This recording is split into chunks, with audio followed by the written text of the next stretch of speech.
Kollipara Lutheran సంఘం లెంటస్ 40 రోజులు ప్రార్థనలో భాగంగా 5వ రోజు రాత్రిపూట ఆరాధన.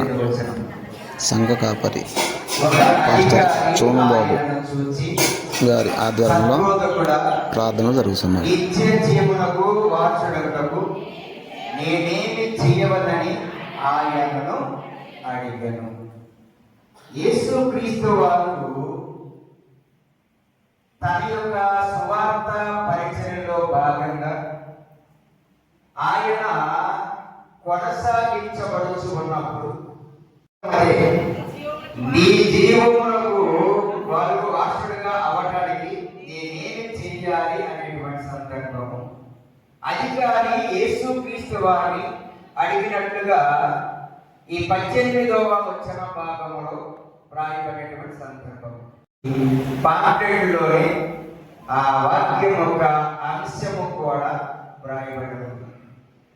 విశ్వాస జీవితంలో కొనసాగించబడాలి అంటే ఏ రీతిగా మనం నడుచుకోవాలి అనేది ఈ లూకా సువార్త 18వ అధ్యాయం 18వ వచన భాగం ద్వారా పరిశీలన చేస్తాము. ఇక్కడ ఈ అధికారి యేసుక్రీస్తు వారిని అడిగి ఉన్నాడు. అప్పుడు యేసుక్రీస్తు వారు నిత్య జీవం పొందాలి అంటే అక్కడ 20వ వచన భాగం నుండి రాయబడిన సందర్భం అదే. వేసరించవద్దు నరక అంటే దేవుని యొక్క సన్నిధానంలో ఒక విశ్వాసమైనటువంటి జీవితాలు కలిగి ఉండాలి అంటే లోకంలోని వాటిని అనుసరించకూడదు అనేది 20వ వచన భాగంలో మనకు రాయబడిన సందర్భం.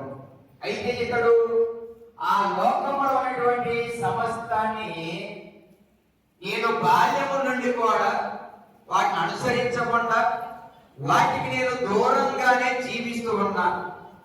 అలాంటి నేను నిత్య జీవానికి వారసుడుగా చేర్చబడాలి అని ఈ అధికారి ఈ మాట విని ఏం చేశారంటాడు? ఎందుకని బాల్యం నుండి కూడా అతను వ్యభిచరించడం లేదు, నరహత్య చేయటం లేదు, అవునా? ఆ తర్వాత దొంగలం లేదు, అబద్ధ సాక్ష్యం పలకటం లేదు, తన యొక్క తల్లిదండ్రులకు కూడా సన్మానిస్తూనే ఉన్నాడు. అలాంటి వ్యక్తితో యేసుక్రీస్తు వారు మాట్లాడి ఉన్నాడు. నీవు అధిక ధనము కలిగి ఉన్నావు కనుక నీకున్నటువంటి ఆ యొక్క ఆస్తి అంతా కూడా అమ్మివేసి వచ్చినటువంటి ఆ ధనాన్ని పేదలకు పంచిపెట్టి